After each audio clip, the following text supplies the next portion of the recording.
Good afternoon. Good afternoon. Welcome to the 10th edition of the EQ Lunch and Learn series, where we learn whilst we're eating our lunch, and we provide the learning and you provide the lunch. My name is Mucha Mlingo and I am your host for this event.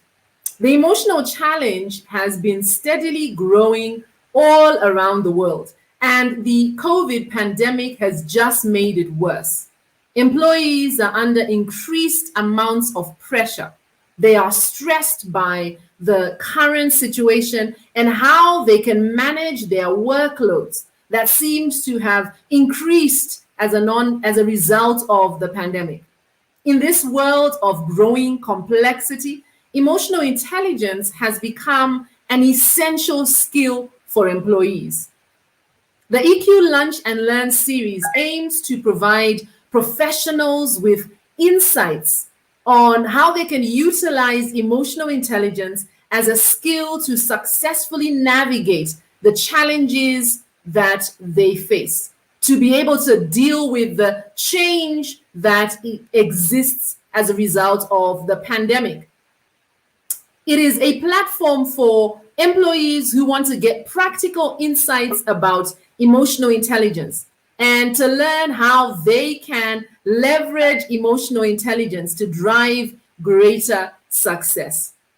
You are in the right place. You are in the right place. If you are interested in understanding how you can use your emotions as a strategic resource to navigate the challenges that you are currently facing, you're in the right place if you want to learn how you can use emotional intelligence to make better decisions and ultimately to thrive in this season and beyond. Today, we are having a fantastic conversation, and I am really excited by the guests that I have with me today. Our topic today, episode number 10, is a leader worth following. The capacity for trust, both trusting others and inspiring trust, is a fundamental character trait that every leader with great responsibility must have. Research shows that trust, or the lack of it, is going to be one of the biggest leadership issues in the coming years. The levels of trust within a team determine how effective the team is, how productive the team is, and ultimately their performance. In this 10th episode of the EQ Lunch and Learn series, we'll be exploring how you can leverage emotional intelligence to build a more productive and trusting workforce, to ensure and engender trust within your team. As I mentioned to you already, I have some really awesome guests who are with me today. First, I would like to introduce to you Miss Sarah Richson. Sarah is such an extraordinary individual, and I'm blessed to know her personally. I'm blessed to call her my friend, and I'm really, really excited to have her here. Sarah represents the epitome of strength and resilience. Having risen from a hopeless teenage mom facing multiple barriers to excelling as a global director at a young age, Sarah has become an inspiration to many, and I count myself amongst those that are inspired by her. Today, Sarah speaks and trains globally using an authentic, natural storytelling style to captivate her audience while transforming hearts and minds. Sarah is an award-winning executive coach, I should say, an award-winning executive coach, master trainer, and one who really has supported many like myself as we build our businesses. Sarah, I'm so happy to have you here today. Can you say hi to us, please? Hi, everyone. So excited to be here. You don't know how excited I get when we're talking about EQ. So thank you, Mucha. Thanks for the introduction. Thank you. Thank you very much, Sarah. I also have with me Monica Kihia, and I'm really excited to have her here as well. I've decided that in as much as Monica and I may not have known each other prior to this, at least in a personal capacity, that we are on our way to becoming very fast friends. And I'm happy to have her here. Monica is the Group Director of Human Resources at NCBA Group, and she has over 25 years of experience in financial services. She is an extremely educated individual. There is a long list of qualifications, but I think what is key that I'd like to highlight about Monica is that she has been inspired to greatness by her personal mantra that each person has a God-given purpose which they must seek to find and use to make a difference in their sphere of influence and leave a legacy for future generations. How inspiring is that? Thank you so much, Monica, for being with us this morning. Oh, it's afternoon now, I should say. Yeah. Say hi to us, Monica. All right. Right. Thank you so much, Mucha, for that introduction. And hi, everybody. I'm really excited to be on this show this afternoon as we have lunch.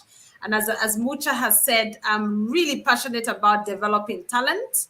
Over the 25 years I've worked in the banking and financial services. I'm passionate to see people thrive in their the God-given talents that they have. And I believe that each one of us has got something unique that they can bring into the world and make a difference in the lives of people. I think I also want to just say that I have a family, I have passion for family, because I believe people have to be holistic. So looking forward to this session, and Mucha will get to interact more often, because I'm loving this already. Yes, thank you very much. And last but not least, there is a gentleman in the house, so that we make sure we are representing all views. I'm very happy to have Chris Muredi here with me. Chris is an award-winning human capacity development expert who helps individuals to get the best of themselves and organizations to get the best of their people. His key areas of focus are leadership, growth, change, and transformation. And he does this through training programs, speeches, mentorship, and writing. And we're looking forward to having Chris here and to your contributions. Chris, you're very welcome. Good afternoon to you too.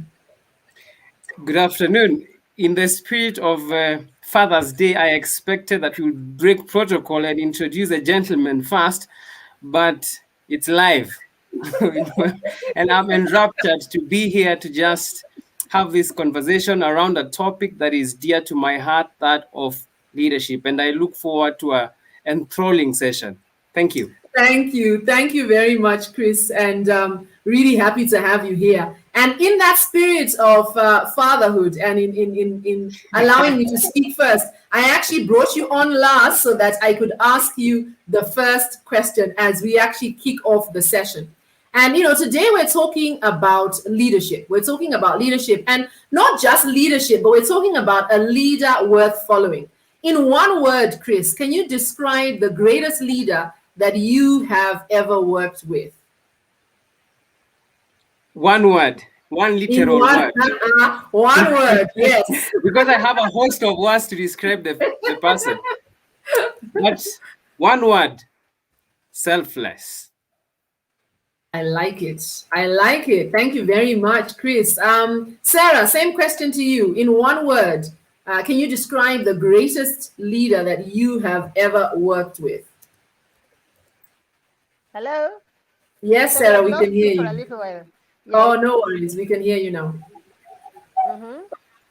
So in one word, please describe the greatest leader you have ever worked with.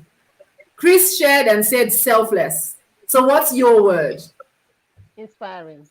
Inspiring. All right. Thank you very much. So we have selfless, we have inspiring. Monica, what is your one word? Thank you, Mucha. I think this is going to be very difficult because I've worked with very many great leaders. And I think those that I really admire, the one word that really describes them is that they keep it real. It's real. All right. So the greatest leader that my panel have interacted with: inspiring, selfless, and keeping it real. To those of you who are with us this afternoon, you are very welcome to this 10th edition of the EQ Lunch and Learn. If it's your first time with us, we love to hear from you. Please share your comments. Please share your comments with us. We will come to a section where we'll actually ask you to share your questions. But for now, let me ask you this. What is your one word? What one word would you use to describe the greatest leader that you have ever worked with? I think my one word, not to copy, but my one word is inspiring. And I think it's inspiring because the great leaders that I've worked with are inspiring in the sense that they push you, they pushed me to be the best version of myself. So what is your one word? And as we continue, please continue to share what that one word may be. Monica, as I finished with you, let me come back to you again and ask you the next question as we continue in this conversation around being a leader worth following. It is said that trust is at the heart of leadership. Do you agree with this, and why?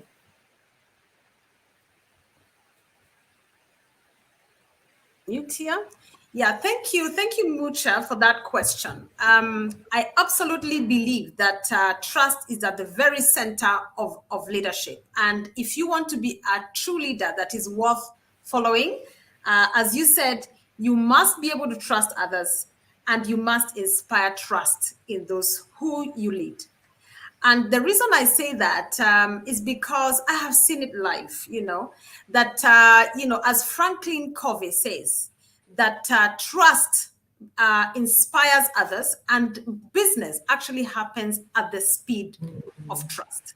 So you realize that when there is no trust, then things are slowed down.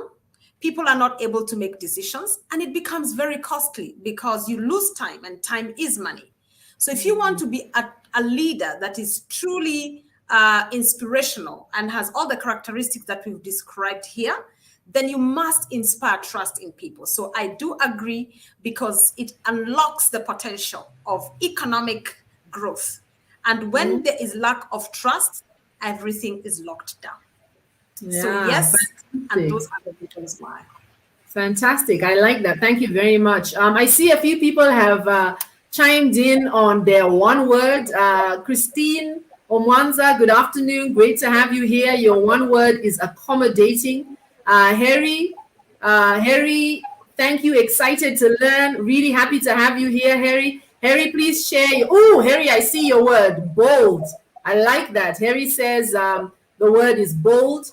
Eric says that he is happy to, I think Eric is happy to be here and is liking those one words that you've all shared.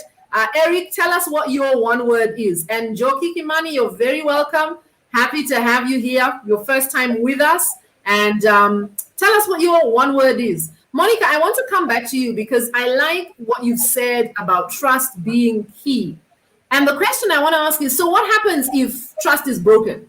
What happens if, as a leader, either by my actions, the things I've said, I've broken trust, or I've come into an environment where trust is broken? How do I move forward, bearing in mind the fact that trust is such a critical component? Right. Thank you, Mucha. So when trust is broken, what happens is that as a leader, you lose credibility.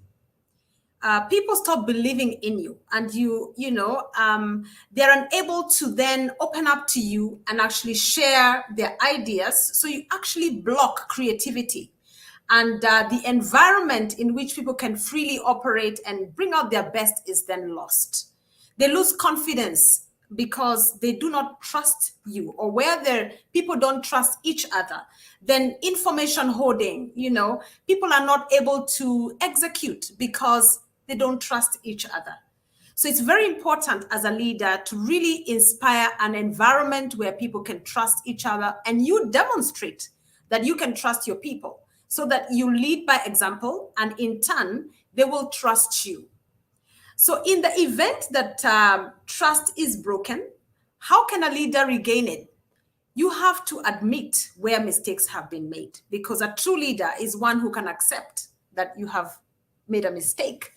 And when you're a vulnerable and accept and own up and say, I messed up, then people will regain the trust. And I've seen leaders who have really messed it up and broken the trust of their teams, and everything crumbles because a building, being at the center as a leader, if you break that trust, the building could easily crumble.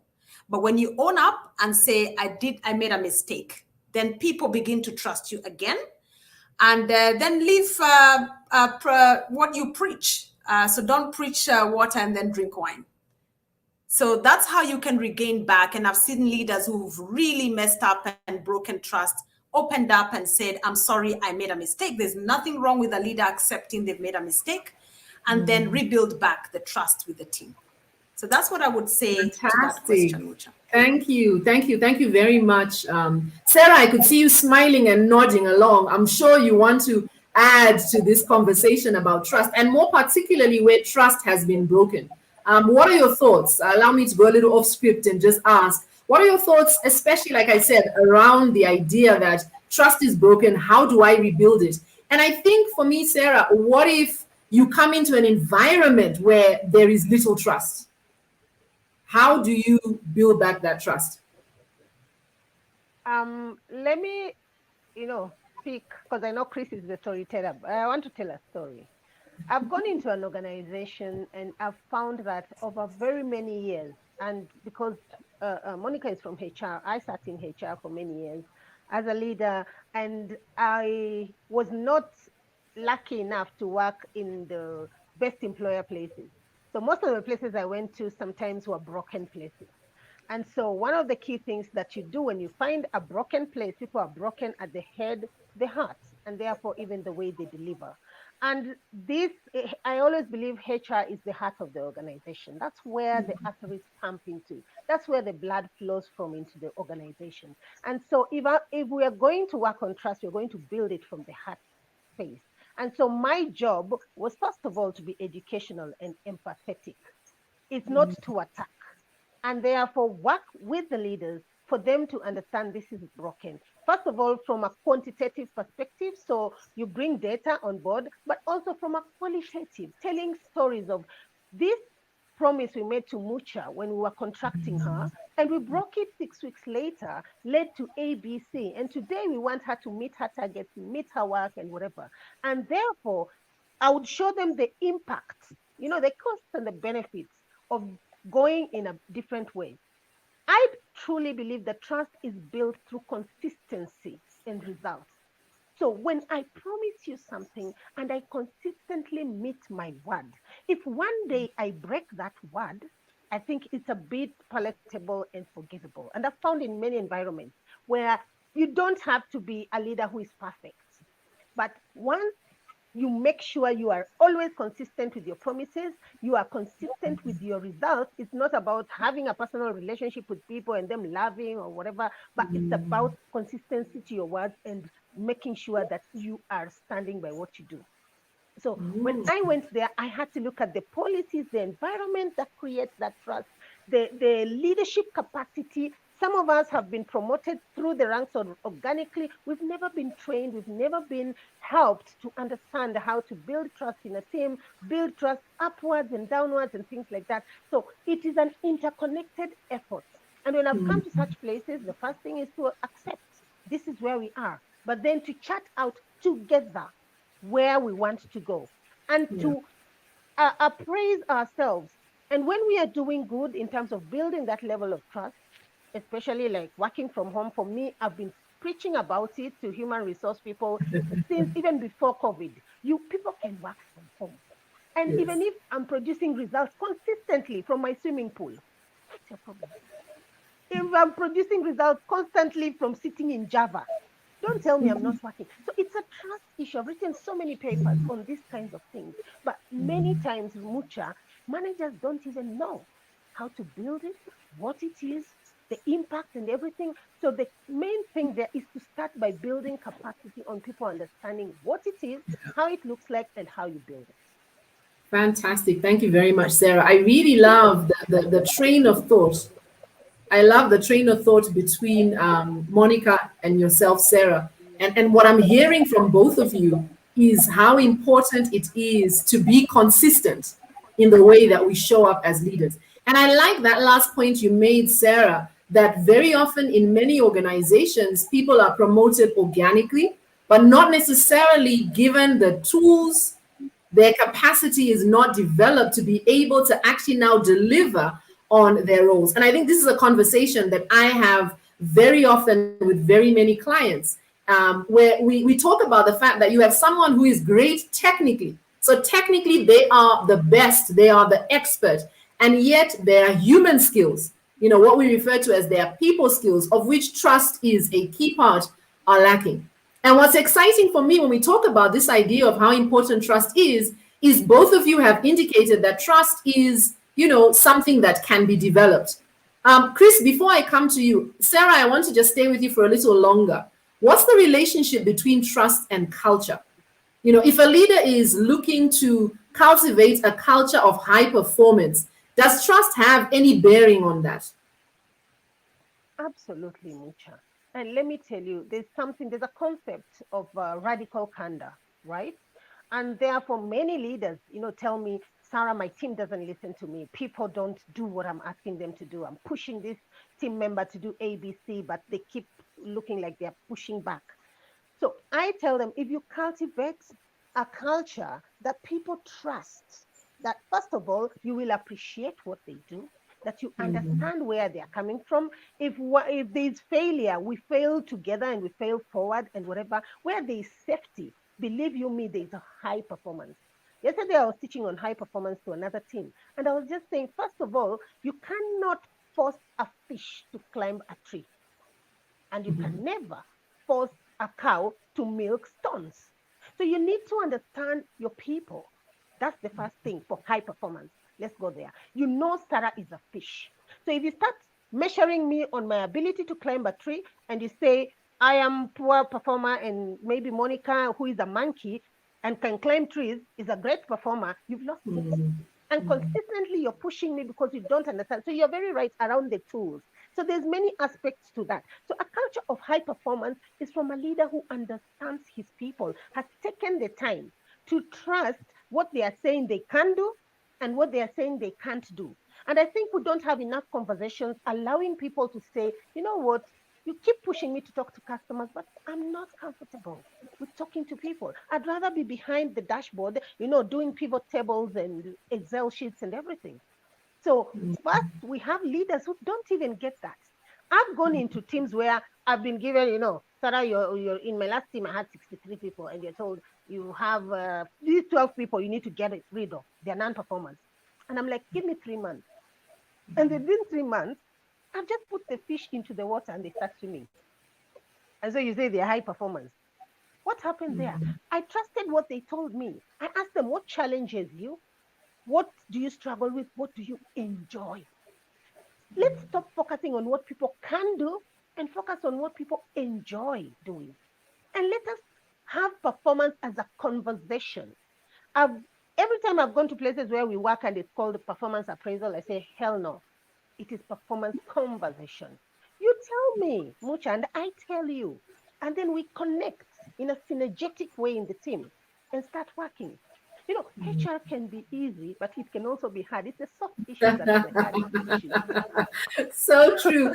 And I must admit, one of the things I've learned in my business is that idea of performance conversations. We call them performance conversations as well. Monica, I am going to come to you to chime in on this conversation, but I do want to allow Chris to say a word, because I think this topic of trust and culture is really important. So Chris, let me come to you and ask you for your thoughts on the relationship between trust and culture, and then Monica, I'll ask you to chime in on the same. Before you get started, Chris, let me just give a shout out. We have a few more people who are here. Lucy says her word is bold. Lucy, karibu sana, thank you for joining us. Daniel says his word is authentic. Thank you very much, Daniel. From the little I've interacted with you, I think I can see traces of that word even in yourself. Nathan says his word is humble. Thank you very much. I like that. Joan, I think Joan says, you know what? Forget this one word story. I can't give you one word. She has multiple words that she has shared with us here. Joan says reliable, influential, and selfless. They eat last. So thank you very much. Tessie, great to have you here. Tessie's one word is reliable. And Joki says astute.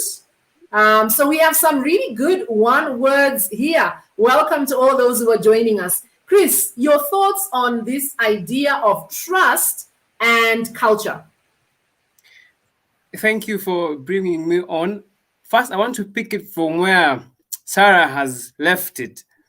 And one thing we ought to understand is that the fact that you occupy an office does not necessarily mean you're a leader. So as we talk about leadership, we may be speaking about people who are not leaders.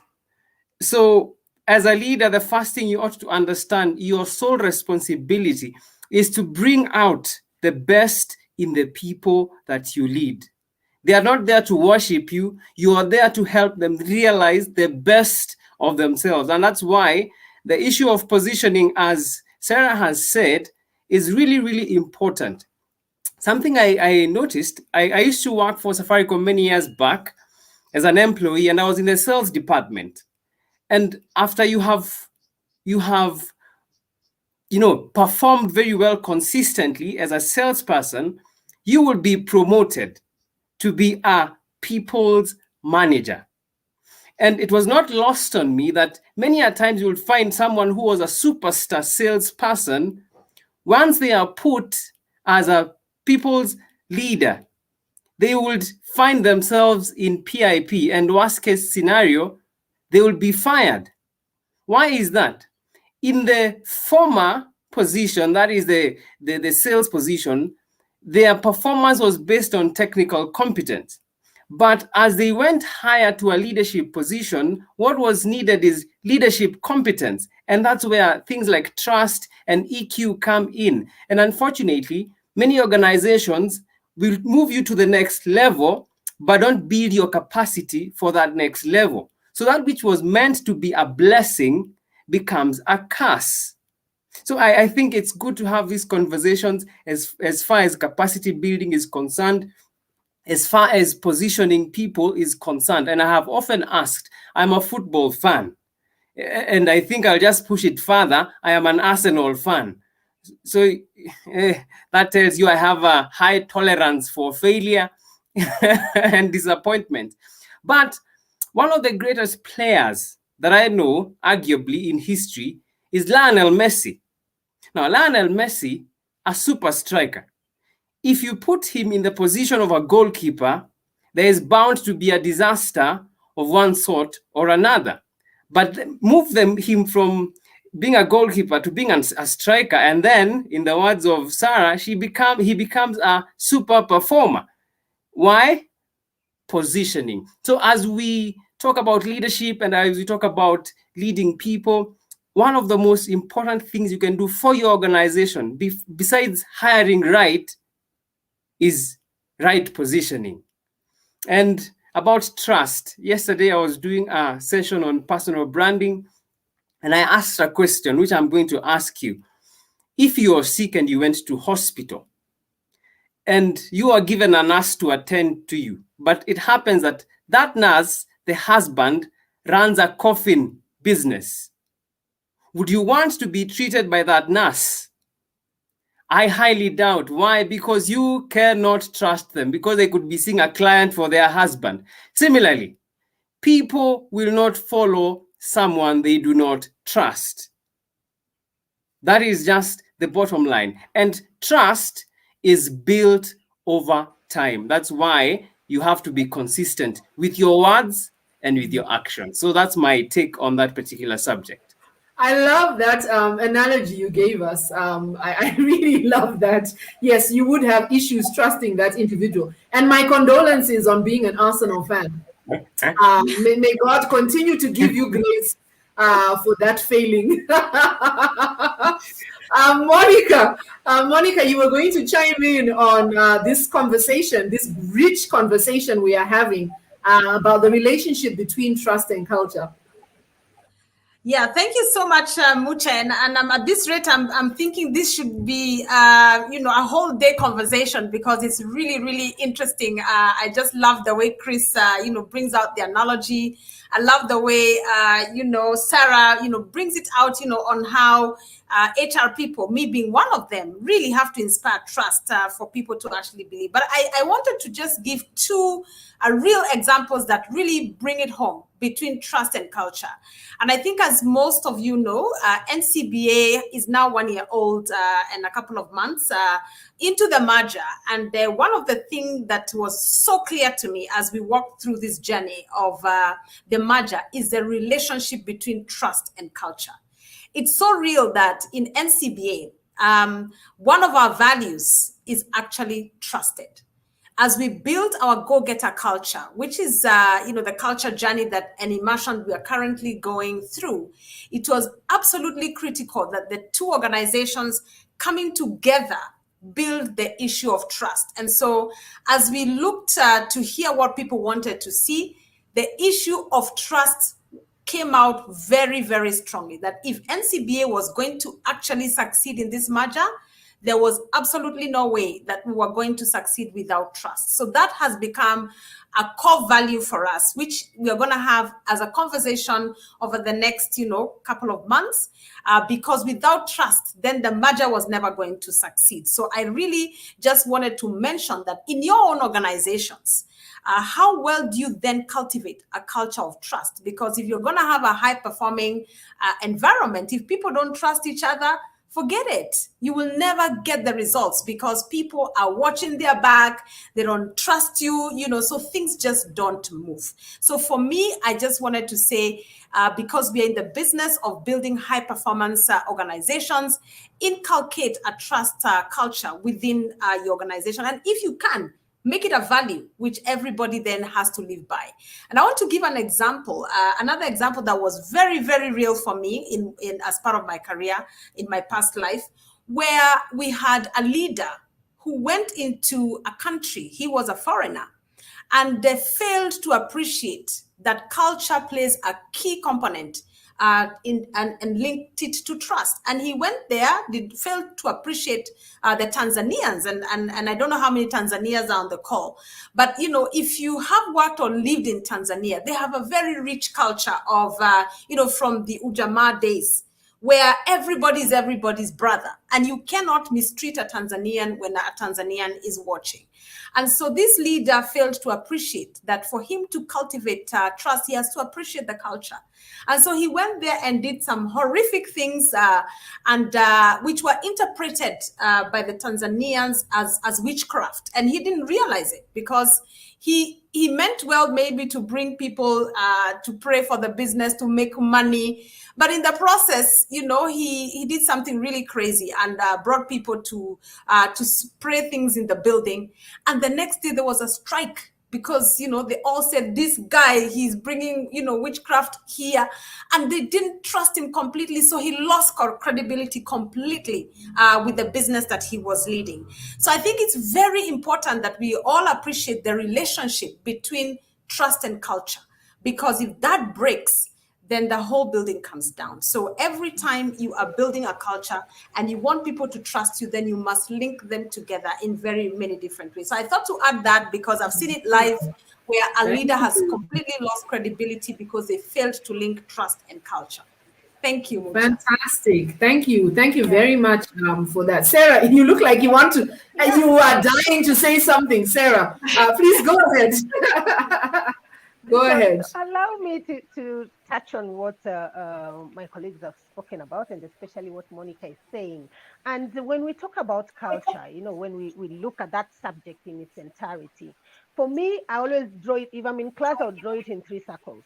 The first level of culture, Mucha, is me, the eye level. So if you're doing a 3-dipstick in an organization, you go to there's an individual culture. Somebody has come from their home where there's a culture inculcated.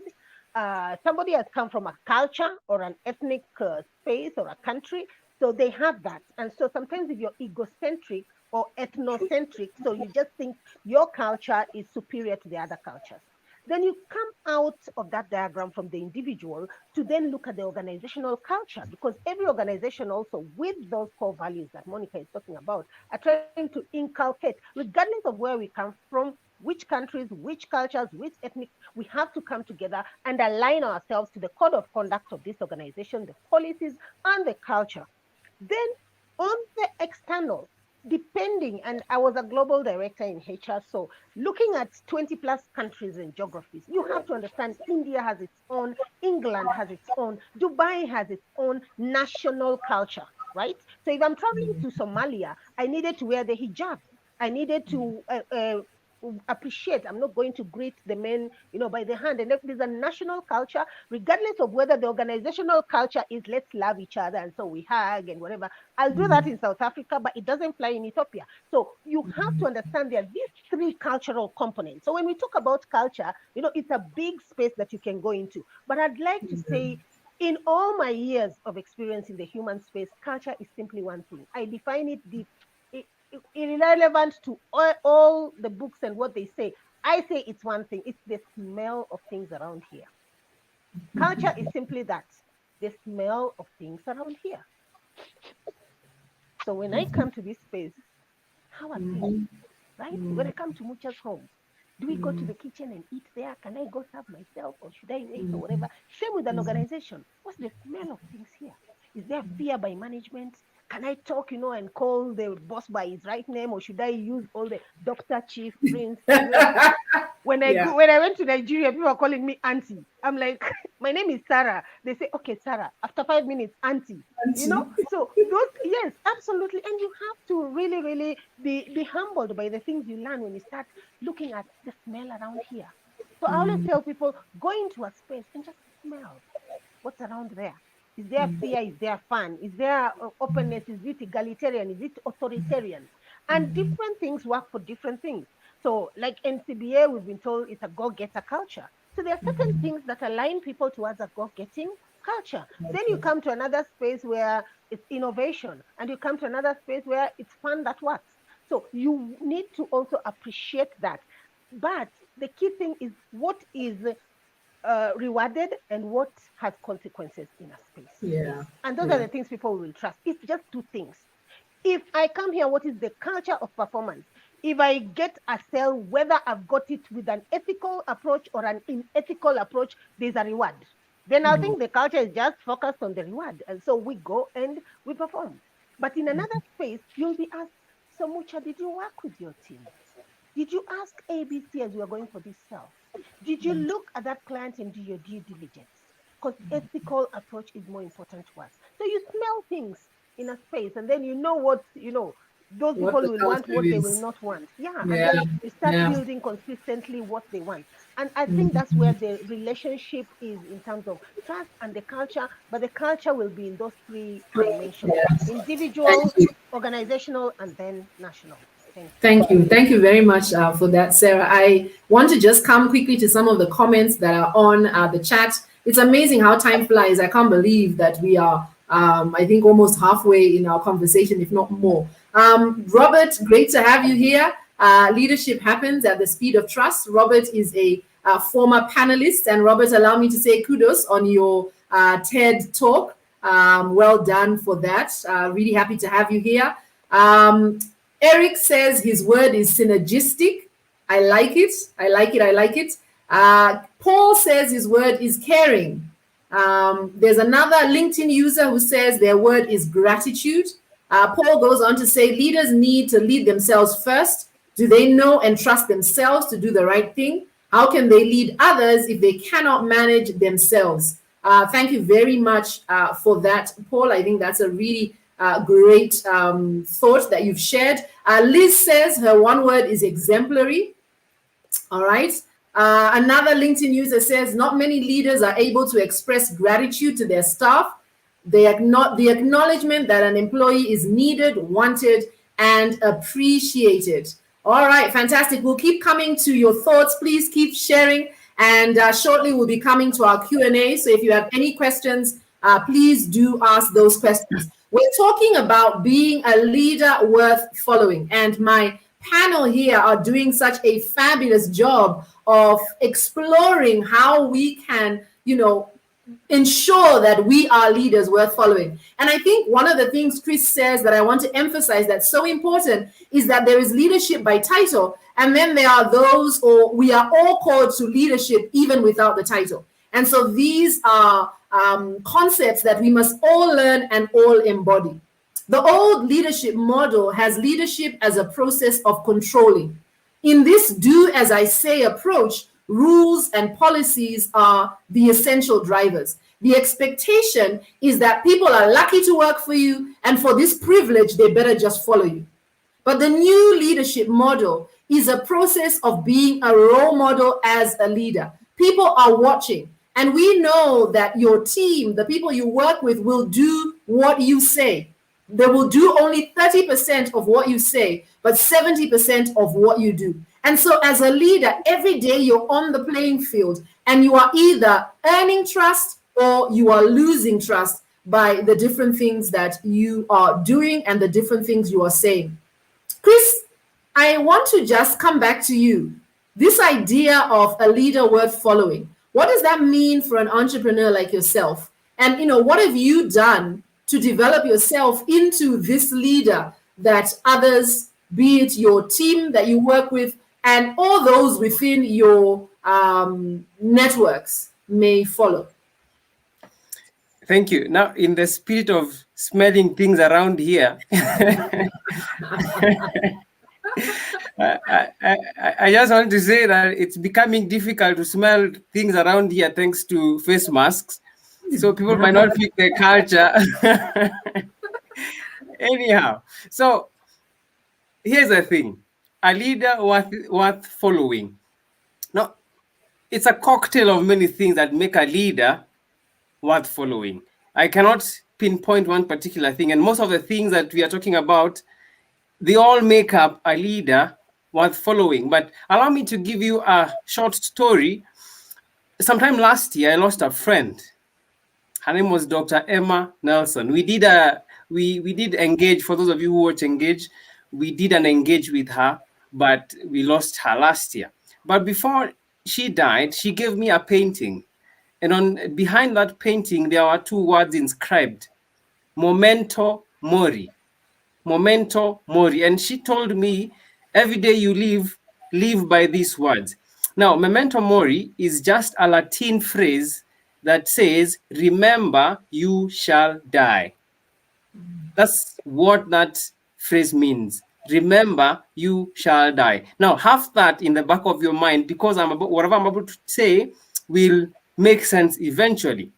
Now, of all these things you're talking about, trust, credibility, trustworthiness, gratitude, all those things make up a leader worthy following. But there's one thing I'm going to talk about now that is very close to my heart. If you follow my LinkedIn timeline, you'll almost always find it. I have a hashtag Leadership Monday. You'll almost always find it. It's about passing it on.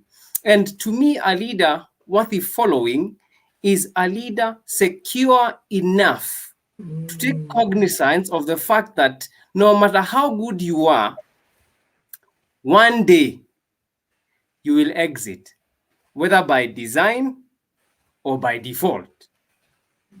Somebody who is very confident and cognizant of the fact that you will not always be there, and cognizant of his mortality, therefore he endeavors to reproduce other leaders.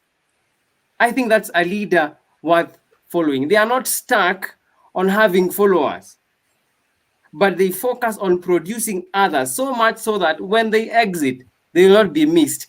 I think people have a twisted version of thinking how important they are by how much they are missed. In fact, if you leave the office, things stop, it's not a sign that you are a good leader. As a matter of fact, it's just an indication that you are quite the opposite. Your leadership is not judged in your presence, but in your absence. And I take cues from who personally I consider to have been the greatest leader the world has ever seen. A certain gentleman from Nazareth, his name was Jesus.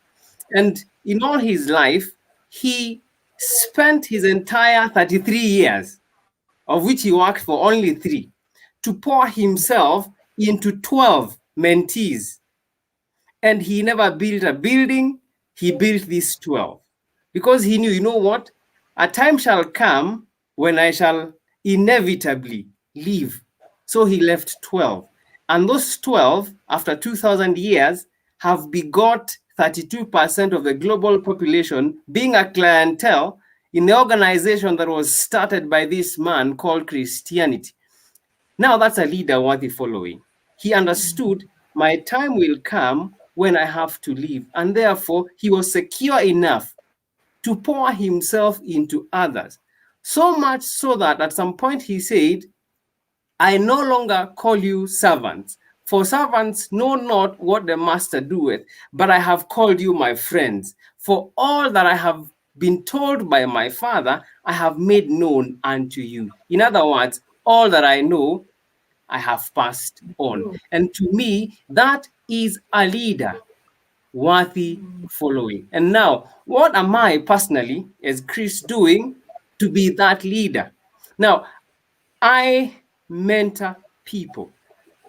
I take people under my wings, pour into them that which I have learned over time, not to make them minions of me, but for them to discover the best of themselves. And therefore, I try to pass it on to create someone who is greater than myself, following in the example of the gentleman I said. So, in a nutshell, a leader worthy following is one who is secure enough in their value such that they don't feel threatened when they empower others, when they pour themselves into others, when they give platforms and space to others. And that, for me, is a leader worthy following.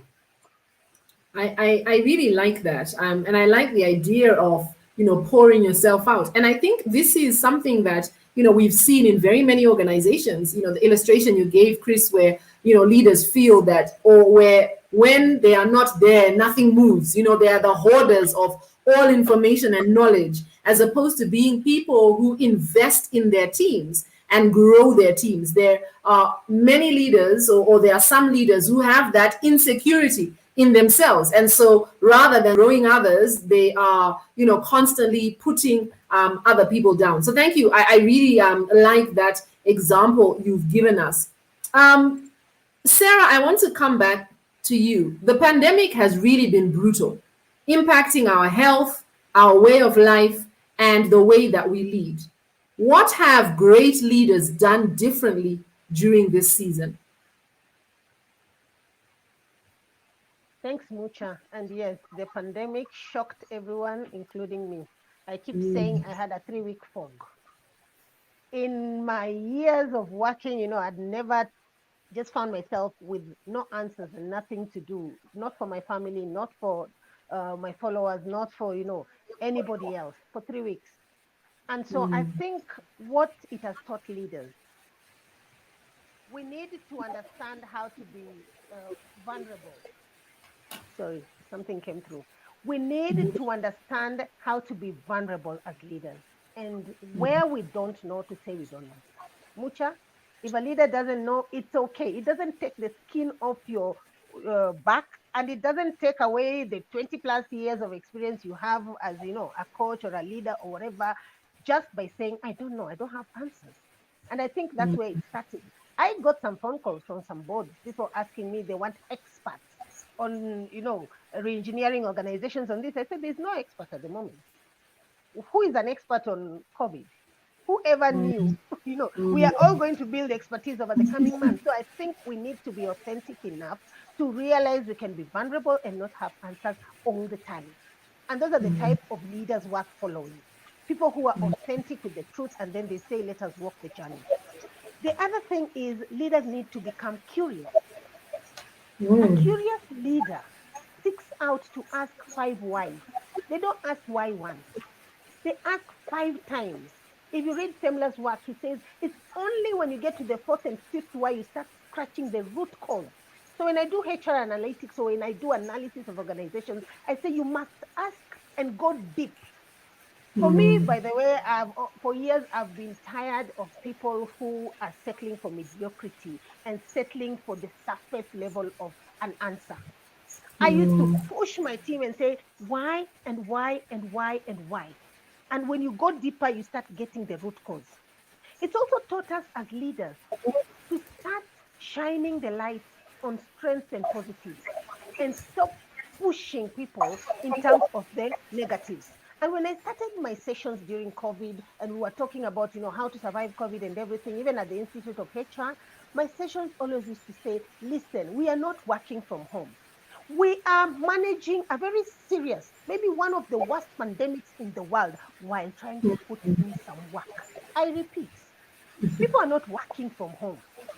They are managing their families, protecting and doing whatever to try and survive the worst pandemic ever seen on earth while trying to put in some work. So if you are running to them with their KPIs, with their PIP, you want to sack them, you want to punish them, at that point, some HR are still putting people on punishment and everything. Come on now. We are asking these human beings who could be having a sick grandmother, a dead mom, a child who is ill, and hospitals are full. Juggling so many things, Mucha. Things that in the normal period you would go away for 8 weeks to try and resolve. And we are pushing these people for an email or a proposal they didn't respond to. So I told managers and leaders to ease off and become human. This is the time to put on their human hats. And I think the time for many people to learn emotional intelligence, to apply some intelligence to their emotions at this period. Yeah. And then a leader needs to learn to be a safety net, not a warrior out to attack. Every sentence, somebody switches off the video. Why is the video off? You don't know, maybe my child was or something, always on attack mode. So we need to be a safety net for people that they feel they can come to us and talk to us about different issues.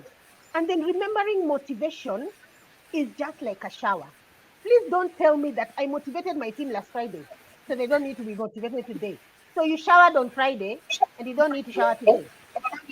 I tell leaders, you need to motivate people consistently. And I also tell people and employees, you need to motivate your leaders. You can't keep attacking Monica as your leader and you never motivate her as well. Even parents need children who motivate them. So I buy you Christmas presents and then you just pick the shirt, you're like, nice, thank you, and you're off.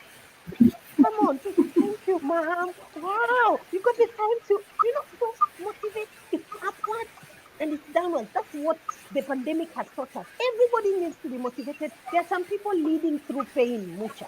They're in pain, but they're still having to sit up and come to work and motivate others. And then finally, leaders, please get yourselves some mentors, get yourself, sit under the feet of other giants, talk, share, get refilled.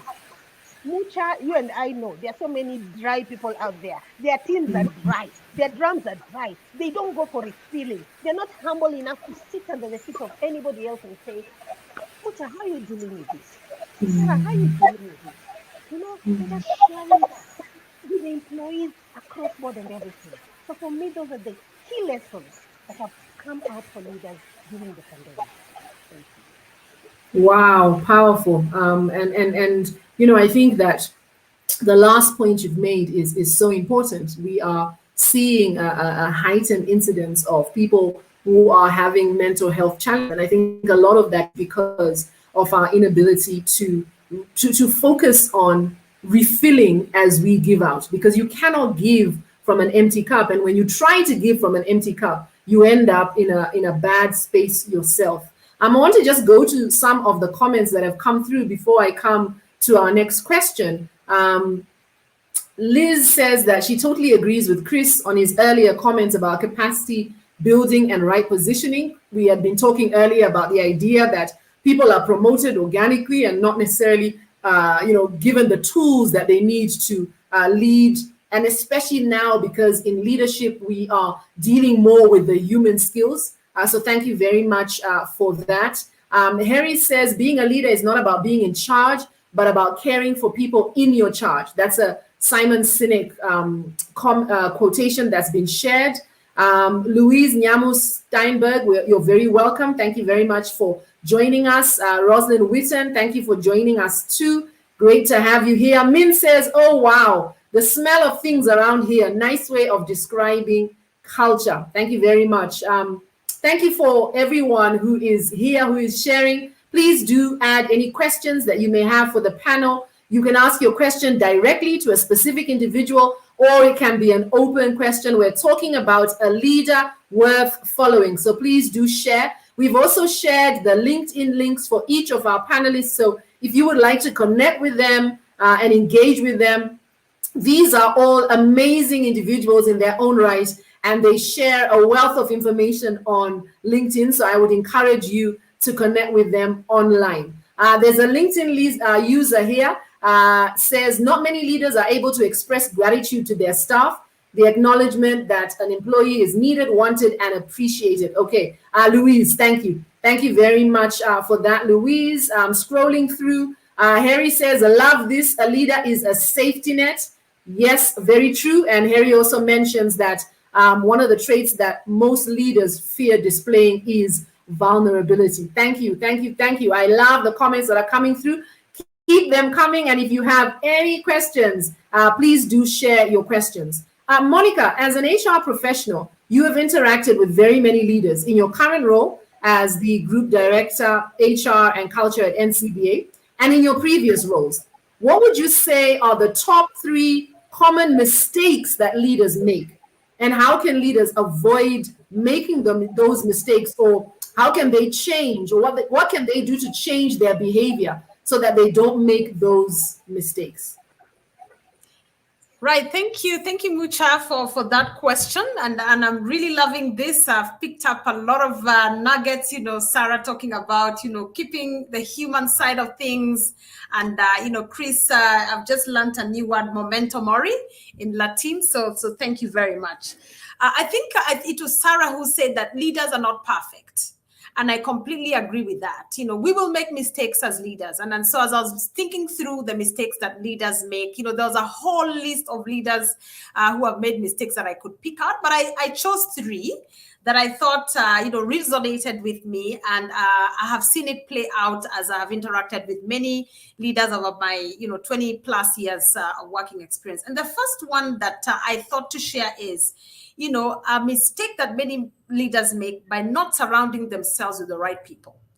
So you can think of leaders who have really failed because they have just the wrong circle of people advising them, and they completely miss the blind spots. And so as I thought of this topic today, a leader worth following, I could think about great leaders who really surrounded themselves with a circle, a net of people that can actually offer a lot of things that perhaps you don't have. And not saying that I'm a leader worth following, and I hope I am. I always try to make sure I complement myself with people who have what I don't have. Because if everybody around you is like you, then chances of you making mistakes are very high. So look at what are your skill sets, and try and get people who can help you around the areas that you're weak. And always make sure that you have a mentor around you who can you can bounce your ideas off, because you're not always going to have all the answers. I always also try to surround myself with a reverse mentor, and I love it that we have millennials in the room, because they have great ideas that, really challenge our old school thinking, for those who still have a sort of an old school way of thinking, like you talked about. When you tend to, slide into that autocratic leadership style, they remind you, hey, we also do have ideas. So always surrounding yourself with a circle of people who can call you out, And I love something that one of my circle of friends seated here today, I think it's Daniel, and he's been a great, partner in my circle of people that I surround myself with, said, who will tell the emperor that he's naked? Do you have people who can tell you when you're naked? Because you have surrounded yourself with the right people. Or are you that leader who just, is not open to feedback because nobody can really tell you when you're making mistakes? So I think that's one common pitfall that leaders make by not surrounding themselves with the right people. You need a support group. There are times they say being at the top is very lonely. Leaders who are at the top and do not have a support mechanism will crash, because when it gets heavy and hot, who is there to support you, because those moments will come. I think it is Chris who talked about Jesus. He surrounded himself with 12 mentees because there were moments that were really tough, and one of them actually betrayed him. But at least there was one who stood with him to the very end, and that was Peter, up to the point of even cutting the ear of the people who came for him. So who is your support group as a leader? Or are you a lonely, eagle up there by yourself? Because when you come crashing, you can crash really hard. You need a support system. So that's the first one. And you need people who can pray for you. Mucha, I can tell you, my leader whom I follow, I'm one of his, prayer champions. I tell him, you need me because I have to pray for you. There are times things are really tough. And you need a support group that can be praying for you to have, some Holy Spirit download sometimes, because, there are no answers and the problems are too big. So surround yourself with the right people. I think the second one that stood out for me is a leader who abuses power. It was Chris who talked about, his leadership Mondays. And he says, remember that one day you will exit. So you cannot be arrogant and lack humility, because we are in the leadership is about building a legacy. So leaders who abuse power is another mistake, because you think you have this high office in the executive floor so you can boss everybody around and say, do what I say. It doesn't work. That's a common pitfall for leaders. Humility is powerful. And it doesn't mean because you're humble, then you're not a leader. In fact, the very essence of leadership is humility, where you accept that the people whom you lead actually can help you and support you to support the vision that you have. So I think arrogance and leading by threats and expecting that you will lead and people will follow, gone are the days. We're in a generation where people want to be empowered. So if you're a leader, empower others and don't hold the office of leadership to yourself by threats and arrogance. So I thought abuse of power is another pitfall that a lot of leaders, and we've seen it even in political arena, where you are voted in as a leader and you abuse power. And instead of serving the very people who called you into the office, you go and steal public funds, so that's abuse of power. And we've seen what happens to those leaders. Right now, we are dealing with quite a number of them. So I don't need to name names. So as leaders, let us, be humble and not abuse office. I think finally is a leader who is insecure. I've seen this, where instead of building other leaders and delegating and empowering others, you really lack the security of office. And you want to remind everybody you're the boss because you're very insecure. I think I'm calling us to say that a leader worth following is one who's very secure in themselves. You know what you're good at. You're not competing with anybody. If anything, people admire what you have and empower others. I want to speak to the ladies for just a minute, and we are 3 ladies in the room. When I started my career, I used to watch lady bosses, and I would wonder why, a lot of them had all these, insecurities around, young ladies who come from college looking beautiful and walking around. And I said, when I grow up, I want to be that lady boss who is very secure and really encourages the young girls and tell them that they are beautiful and tell them that they can be sit in my seat. If I'm a leader, then I was just out of college. And so I realized that a leader who is secure is able to draw others. You're able to compliment people when they do well, and you don't have any insecurities about that. You're able to, tell them that they are great because they've done a great job. And so you're able to appreciate your team. And it doesn't matter whether, somebody is better than you. Today, my team, a lot of them are better in doing their jobs more than me. They are probably better in their Excel spreadsheets, their computer techies. I'm not. And so I leverage on them because I am not insecure. I'm very secure in myself. And so a good leader should be secure, fully secure, and really love to embrace others and help them develop and bring out the best in them, because that's what leadership is, bringing out the best in others. So if you are insecure, you will struggle. So I call out to all of us who want to be leaders worth following. Be secure in who you are. Love yourself, because that's when you'll be able to love others. Appreciate others, and don't be afraid to call out what is good in them. So, Mucha, I have a lot of things I could talk about, but I just want to say, I love that memento mori statement from Chris, because it's part of my mantra. You must build a lasting legacy. What will people say when you're long gone? Did you impact their lives? Did you make a difference? Or were you a leader who crushed everybody and left everybody dead along the way? So let us be leaders who will build others and leave a whole generation that will talk about the good things that you did. So I think those are the three that I picked. I love that. Thank you. Go on and on and on. Thank you very much, Monica. I love that. So the mistakes leaders make, and I agree with you 100%. Surrounded by the wrong people, and I see this a lot. Having people around you who are just yes sir people, the kind who will not be honest and call you out when you are, not making mistakes, when you're not leading as you ought. So thank you very much. And I think it's very important that we grow in ourselves and build our own capacity so that we are not insecure. And I think earlier we talked about this issue of insecurity. Chris, let me come to you as we continue with this really awesome conversation. As a human capacity development consultant, I know that you are passionate about leadership development, and I know that you are more especially, keen on this for young people. What advice would you give to a young person who is at the start of their leadership journey? How can they develop this ability to lead? How can they strengthen their leadership competence?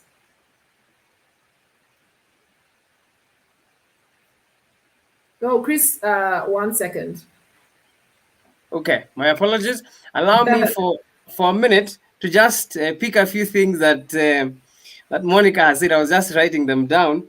Now that she has picked my memento mori, I will send an invoice later. But for now, allow me to pick 3 things, maybe 2. It's lonely at the top. Whoever said these words was not a leader, because true leaders carry other people with them. If you find yourself ever at the top alone, then you have to question your leadership. And the second thing she talks about is that you constantly need to learn. No matter how good you are, trust me, you will find somebody else better. That's how records get broken. And even if you are the best in the world, given enough time, somebody will come along who will make you look like an amateur. Be comfortable with that fact. So the only thing you can do, be humble enough to learn from others and constantly empower yourself. Number 3, your value is not defined by that which surrounds you. Your value should be intrinsic, such that even when you leave a position, I was reading a statistic that the average age after retirement is 6 years. Why? Because most people get separated from their positions that were almost synonymous to them. And the next thing is they die. So my appeal to you is, don't die too quick. Make your value intrinsic, not defined by a position. Now, over to the question that Mucha has asked. I'll tell you a story. There were tourists who visited a quaint old village in Germany, and they found an old man seated at the front porch of his house. And they asked him, "Sir, has anybody great ever been born in this village?" And the old man responded and said, "Nope, only babies." Now, this introduces the old age subject. Are leaders born or are they made? Now, here's the thing. I believe, and this is what I stand for, leaders are actually born. simply because I have never seen a leader who came into this world any other way. But leadership is developed. Greatness is developed. Any great thing is built over time. So for the young person starting, let them know that everyone can be a leader because leadership can be developed. While there are people who are born with natural inclination towards leadership, just like people are born with natural inclination towards other things, it's something that can be learned. If that was not the case, we will not be having such forums like we are having right now, is to help people become better leaders. So where do they start? It's a good question people ask. I spoke at a conference and a young man approached me and told me, I have a PA, I have a master's. I think I'm ready to lead. I just don't have people to follow me. And then I told him, followers are not a prerequisite for leadership. What about you do this? Start by leading yourself. Because if you cannot lead yourself, what gives you the audacity to try and lead others? And the biggest problem we have today, especially in our leadership, is that we put in positions of leadership people who have failed in their private leadership life. And that's why we will put them into politics. They will fill the country. Until there's a post I put on LinkedIn where my lovely wife once told me out of the blue that, Chris, I think you can be a good president for our country. I asked him, how so? And she said, just by how you lead our home. And she went ahead to explain that if you cannot micro lead, then you cannot macro lead. And if you are put in a macro leadership position and you have failed in your micro leadership, it will be a travesty. You must first lead yourself. So as a young person trying to become a leader, one, show responsibility in your private space. Show accountability in your private space. Show integrity in your private space. Show discipline in your private space. And people don't get attracted to you because of who you are. It's because of the fruits that you produce. It's the same thing that attracts boys to trees. It's the fruits they produce. Once people see that you are producing the fruits, they will start following you.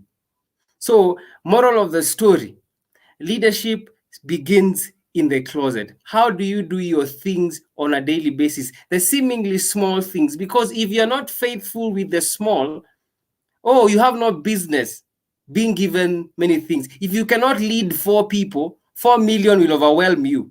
So I think we ought to start our leadership journey by leading ourselves. Fantastic. Thank you very much for that, Chris. I agree with you. And I think that's advice to young leaders, but it's advice to all of us that we must start with leading ourselves. And, as we do that, we become better equipped to lead others. If you have any questions, please do share your questions in the comments. Our time is very quickly winding down. It's, as they say, it's amazing how time flies when you're having fun. And indeed, we are having fun as we have this conversation. I want to ask you all the same question. And Sarah, I'll start with you. How can emotional intelligence help leaders to build trust, ignite motivation, and drive engagement within their organizations? So how can emotional intelligence help? And I'm going to ask this to all of you, but Sarah, you could share first. Thank you very much, Mucha. I think it's very important for us to understand that, first of all, emotional intelligence in the first quadrant helps us with understanding ourselves. Leaders are burdened individuals. I'm an executive coach. I work with executives day in, day out. And sometimes when I'm talking to employees, I say I have a level of empathy for the leaders more than anything, because of the lack of understanding of self and the ability to carry so much burden but still be expected to lead. So emotional intelligence helps them to unpack, who am I? What makes me tick? What's my bright sides and what's my dark side. And I usually work with leaders to first of all understand the impact of their dark sides. And once you do that through emotional intelligence and start unpacking, understanding who you are, then it helps you to figure out how you show up to others. And so it takes you to the level of now social intelligence, where you are interacting with others. A leader is expected definitely to look after others, inspire others, have other followers and everything. So if you haven't figured out who you are, you'll be giving off the wrong things. I always say we can only give what we have. So if I'm a dwarf in my EQ space, then I'll always have a short leash when I'm dealing with others. If, however, I'm a bigger person because I understand, you know what, for instance, if my personality is I'm a sanguine, so I love talking, I love laughing with people and whatever, I will realize, you know, why people gravitate towards me for those kinds of things. But also the dark side of that is I'll be forgetful, I won't remember your name, I have everybody's friend and whatever. So I never take a stand on something. So those kinds of things also help me. Then the other thing is it helps us with understanding the function we have in life, and helps us to forgive ourselves much more, and therefore we forgive others. As I keep saying, what we have is what we give. So if I'm more forgiving, if I'm more resilient, if I'm more understanding of self, if my expectations of self I understand are human, then I'll have the same for others. Well, it's very difficult for leaders without emotional intelligence to do that. And then also learning when to press start and when to press stop. You know, I remember many times, Mucha, when I was going to become, when I took my last role as a global director, I asked my mentors and my coaches, so what is the biggest thing I need to be aware of when I'm taking on this role? What is the biggest advice? Out of 3 of the people that I look up to that talk to me and speak into my life and profession, they each told me, learn to speak last. Mucha, you've been my friend for years. You can't imagine how difficult it was sitting in the first board meeting, and you know somebody says something, and and then I'm like, you were told speak last. You're the HR director. Listen to everyone, because sometimes the things you want to answer into have already been answered in the end. And so as I kept on doing that, I was actually building something within myself, and this was I had to apply intelligence to my emotions, because I'm feeling like, let me say something. I have an answer to that. But how could you do that? But I learned speak last.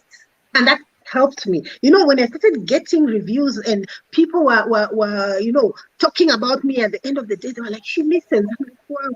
I had to learn that. You can't imagine how much energy it took for me to listen and not answer you with the 10 answers I had in my head. And now as a coach, that has really, really helped me. And it also helps us, emotional intelligence helps us to use information appropriately. And if you're a HR person listening to me today for the first time, and many of you who've had me many times, you know I always say, my only sackable first misconduct for any HR person is somebody who's not discreet. And you know, Mucha, I have information. I could sit in my desk and get a phone call. Somebody is telling me a director has a big bank loan or beat up his wife. You know, the wife can just call. I mean, Monica, you know the kinds of things that come through our ears. And my family always say, you know, mom can die with so much. You won't even know if tomorrow you're being sacked if you're working with her. So emotional intelligence helps us to use the information we have appropriately as leaders. I can't use it to attack Mucha because now I know this weekend she had this, or I've gotten a report on that and whatever. Emotionally intelligent leaders take the information, can paradigm shift themselves into that situation, use the information in such an appropriate way because they truly understand self and they understand others as well. And leaders always have information. And I'm telling you, just like the Bible, they can interpret it to slice at you or interpret it to help you. And we've all said a leader has to want the best for their own people. So for me, I really think it's one of the key areas that people should look at in terms of leadership. When they ask me, Sarah, what other course should I go do or whatever? I'm like, emotional intelligence will take you to a space where technical excellence can never take you. Thanks. I love that. I love that last thing you said. Emotional intelligence can take you to a space where technical expertise will never Yes. take you. Yes. I love that. And let me say one thing, Mucha, before I finish up, and maybe this is for somebody in their career to understand how EQ in your career works out. I took a global role, a role that I thought I'll get in my mid-50s, in my mid-30s. In many ways, you'd think I was immature because I had so many people in the team who had more credentials, more degrees than the thermometer, more technical knowledge. In fact, somebody sat in the first meeting and told me, "Excuse me, young lady." Somebody who reports to me told me, "Excuse me, young lady, seeing by your age, I started work on the day you were born. So what makes you captain of this ship?" And let me tell you, Mucha, it's all around the EQ. It's not around the TQ or IQ. Thank you. Thank you. Thank you very much for that. Monica, I'm going to come to you. But before I do that, Paul, I see your comments. Paul's going to be sending you an invoice, Chris. I think there must be something that you said that that originated from Paul. So he's going to return the favor that you have extended to Monica by invoicing you for the same. And Paul goes on to say, imagine a leader making decisions using only 50% of the information available. Conscious practice of emotional intelligence is often the missing 50%. It just doesn't make rational sense to ignore emotions. Paul, you are my kind of person. I agree with you 100%. The reality is, for us to make optimum decisions, we must use head and heart. Emotional intelligence isn't, overthrowing the head. It is about utilizing both of them together. Monica, your thoughts. How can emotional intelligence help? We're talking about being a leader worth following. How can EQ help? Thank you very much, Mucha. And I want to begin by saying that from the last time we interacted, and I'll say it again, you really, really hit the nail for me by making me realize that this topic of emotional intelligence has become absolutely critical, and that it is a skill set that must be in the leadership toolkit. I repeat, emotional intelligence is now a critical skill set that must be a part of your leadership toolkit. And I love what Sarah has just talked about, she said she's a sanguine, and, I can see that with just her vibrancy, and that, she's learned that a leader has to listen to everyone and speak last. So I want to pick up on that and say that as I've grown in my leadership journey, I have realized that there are three skill sets that you will need as a leader. And of course, the first one is your intellectual capital. So you need to be competent in what you do for anybody to listen to you. Does that make you successful as a leader only? The answer is no. The second thing that you must also leverage on is your social capital. This networking session as leaders will help us get to the top. But is that enough? And I beg to say the answer is no. You need the last toolkit, and that is your emotional capital. And that's what we are talking about today. So what exactly is this emotional quotient that has really begun to really play a key interest in me? And as I think you said, Mucha, last time to me, that a lot of us actually do have this emotional intelligence, but we're just not aware about it. And I took some time to sort of just dig deeper. And I said, I'm going to give a story and to bring it really home to answer this question. How can emotional intelligence help leaders to build trust, to ignite motivation, and drive engagement within the organization? So I will start with my own story. When I got into middle management, I think it's Chris who, took us through the leadership journey and how you start as a technical expert, and suddenly you find yourself leading others, and you really did, grappling through the journey. And I had this boss who really, really shocked me because I had all the intellectual capital. I thought I had it all. And suddenly things were just not working. And she was the leader who would really scream and shout and really demanded that she's a boss. And I just didn't know what to do. And suddenly I felt stuck. Until one day, a light bulb landed. And I guess that's what emotional intelligence, comes into play, self-awareness. And I said, okay, hang on a minute. I believe in my intellectual capital, so that's not the problem. I think I have all the social networks, so why don't I leverage on my social capital? So I called a friend and I said, I'm really struggling. I can't seem to get things done. My boss, puts me down. What do I do? And she said, hey, did you realize that your boss loves to, to be told that she's a boss? I said, what does that have to do with it? So she brought it out to me, and I realized that I have to become emotionally intelligent. So I changed tact. And every time I went to my boss's office, I would begin by connecting with her emotionally. I would begin by connecting with her as a human being. And I began to change the way I approached things. And we began to have conversation about, where did you buy your handbag? When you traveled to this country, what did you learn about this country? And I learned that she likes to hike mountains. She's hiked a lot of mountains. And guess what? That unlocked it for me. So emotional intelligence at that moment helped us to build trust, because I suddenly, showed her that it's not about being my boss or me being following you. It's about us connecting as human beings. So we built trust, and we began to, have conversations that unlocked the potential that I believe I had as a leader, young leader trying to grow in my career. And that drove engagement. And soon she delegated a lot of things to me, allowed me to travel the world to, support businesses elsewhere. And so emotional intelligence was a missing link. So I want to tell every leader listening today that if you find you're struggling in your leadership journey, you probably do have the intellectual capital because it got you there. You probably have a lot of social networks which you can leverage on, but check your emotional quotient. How well are you leveraging on the self-awareness of both yourself and your leader, and perhaps the people who follow you? Because that's the missing link that will help leaders to unlock their potential and be leaders worth following. I also want to say that as leaders, allow other people who follow you to appreciate the power of emotional intelligence. And I want to share something that I shared with someone today, and they allowed me to actually give this story briefly. And when they came to me and said they were struggling with their leader and they just couldn't get things done, they were a hard worker. We hired them because they were very competent, but they were just having these bottlenecks of, my leader doesn't trust me. They're always putting me down. I want to quit. And I'm talking to my millennials here today.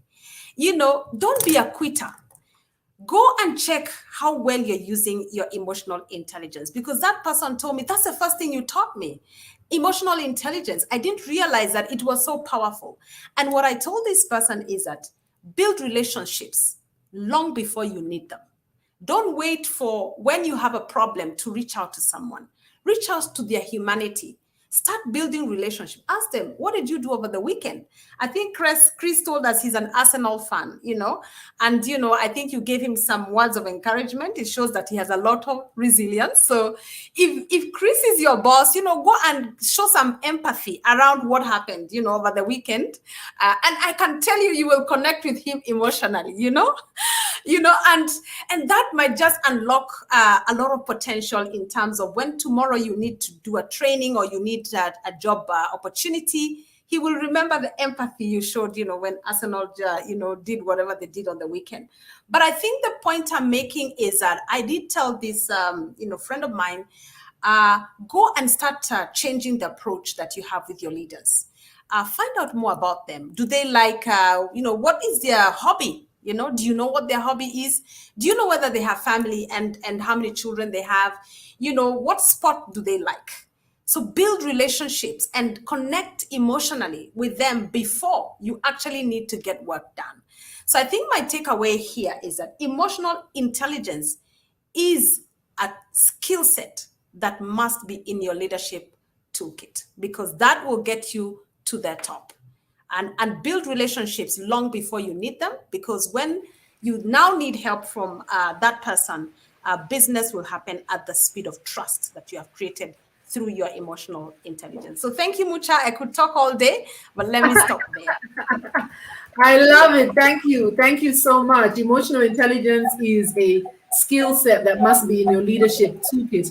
Before I come to you, and I guess this really is wrapping it up. Before I come to you, Chris, with the same question, how emotional intelligence can help, one of the things I always say is that for me, emotional intelligence isn't just yet another skill that we must add. But for me, emotional intelligence is the plate upon which, it is the foundation upon which all the other skills reside. Because it is emotional intelligence to be able to communicate effectively. It is emotional intelligence to be able to navigate conflict. It is emotional intelligence to be able to do all those things that leaders are required to do. Chris, your thoughts on this? How can emotional intelligence help? In the spirit of speaking last, and I thank you, Monica, for sympathizing with Arsenal fans. But you know that, and I'm one of them, by the way. So we are together. There are three hardest people to advise. One of them is a man with money and power. Another one is a woman in love. And the third one is an Arsenal fan. So as you sympathize with me, I'm difficult to advise. Anyhow, allow me to, you see, a leader is called upon to be so many things to so many people all the time, to wear so many hats. And heavy is the head that wears the crown. Hence, if there is anyone who ought to fully understand, use, and manage their emotions positively, then it has to be leaders. Now, otherwise, if you don't master your emotions, and if you fail in the light of emotional intelligence, your life will be a constant roller coaster of stress, outbursts, and burnouts. And when those you lead get to a point where they feel that you cannot effectively manage your own emotions, you cannot communicate effectively, you cannot empathize, they will stop trusting you. The morale will dip. Then they will stop following you. And eventually, they will leave you. You see, 99% of employees in organizations honestly want to give 100%. But how much they give is dependent upon whoever is leading them. So you ask how important emotional intelligence is in deepening engagement. I will give it a very simple response. Without it, you're doomed to fail. So I do not want to belabor the point because a lot has been said by the panelists. Thank you. Thank you. Is that without it, you're doomed to fail. Wow, what an amazing conversation we have had. Can you believe that our time is up?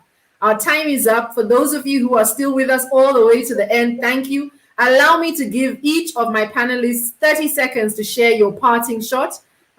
Chris, we can start with you. 30 seconds, your parting shot. We've been talking today about a leader worth following. And, you know, I just would like my panelists who have been phenomenal to share their parting shot. Chris, let's start with you. I said earlier that your leadership will not be judged in your presence. It will be judged in your absence. What happens when you leave? What happens when you're not in the office? So cultivate your leadership capabilities so much so that people will still give 100% even when you're away. I have said there are two categories of people. There are two categories of leaders. There are those who bring joy into a room when they walk in, and there are those who bring joy into a room when they walk out. Don't be the latter. And the only way to avoid being the latter is cultivating your emotional quotient, your emotional intelligence. Fantastic. Thank you very much. Yes, which kind of leader are you? People are happy to see you arrive or happy to see you go. Monica, your parting shot. Thank you very much, Mucha. I think my parting shot is to say this has been a fun and great learning session. I've learned a lot from this table and from all the responses that have come on the screen. I think I want to end by my personal mantra. My personal mantra stands for PDL. And what I want to say to every leader that is sitting here, Find your God-given purpose. We are all created for a reason. Nobody landed by accident. I think Chris, said leaders are born and they develop their leadership skills. So please go and find out what were you created for. If you're like Sarah, who is a sanguine, go out there and bring the sunshine, If you're like me, who is a choleric and I'm wearing red, I love to just be at the forefront and making things happen. Go and make things happen. If you're like Chris, who is a fun, loving person, go out there and tell us, all the things that, you are created for. Secondly, make a difference in your sphere of influence. Don't be afraid to bring out what you've got. Learn what you're good at. Make a difference in the world that you live in. It doesn't matter where you're seated today. You might be in Kenya. You might be in, I think some people, you might be Zimbabwean. I don't know how many of us knew that Mucha is Zimbabwean. I learned that. So you are making a difference in Kenya, even when you're a Zimbabwean. Finally, build a lasting legacy. What will you be remembered for? And Chris, you can send your invoice, Momento Mori. Build a lasting legacy. What will people remember you for when you're long gone? So I hope you will remember this, this day, and you've learned something. And I hope we've made a difference in your lives today. Thank you very much, Mucha. It's been fun. I've enjoyed it and looking forward to the next session. Thank you. Thank you very much, Monica. It's been great having you on. Sarah, your parting shot. Thank you very much, Mucha. Mine, I think, is to unburden the leaders. So much is said about what we should be as leaders, what we should not be, what makes us good leaders, what makes us bad leaders, and whatever. My parting shot is, you will always have fish in your lake. You will never please everybody. You could be the best leader we have described, the leader we're following and whatever, and there's still somebody who has something to say about you. So please unburden yourself and know out of that one or two people, there'll be thousands who love what you say and what you do. Mm-hmm. So as Monica said, I'm a sanguine. I was in the noisemaker list throughout my childhood. My head girl said, in fact, we used to just enter class. We put your name even before you come in because we know Sarah will talk. And today, many of them have paid to listen to me talk. So please, if you're out there, realize that all of us have something to add and we are not here to be the same. The second thing I want to part with is, if people were given the chance to vote you, would they choose you again? Or would they vote you out as their leader? Year in, year out. Thank you. Wow, what an amazing, amazing, amazing conversation we have had. Thank you so much to my panel for being here today. I have truly enjoyed facilitating this conversation. Thank you for sharing your great insights, your wealth of knowledge. I know that this is something that many would have paid great amounts to be able to have access to. So thank you so much. Thank you so much, Sarah Richardson, for being here. Thank you, Monica Kihia, for being here. And thank you, Chris Murebi, for being here and for the amazing insights that you have shared. I truly, truly appreciate you all. As we wrap up our conversation and as I say goodbye to my panel, allow me to share my parting shot with you as well. Emotional intelligence is, as I mentioned earlier, not just another skill that you need to add to your plate as a leader. Emotional intelligence, rather, is the plate upon which all your leadership skills reside. And so it is imperative that you develop that skill. I think you heard the panelists saying how important emotional intelligence is and what a great impact it has had on them in their leadership journey. Allow me to share with you our upcoming program called Insights for People Management. And it is a program that has been developed especially for those who are looking to develop their leadership capabilities. Insights for People Management is a 6 seconds program. 6 seconds is the world's largest emotional intelligence network.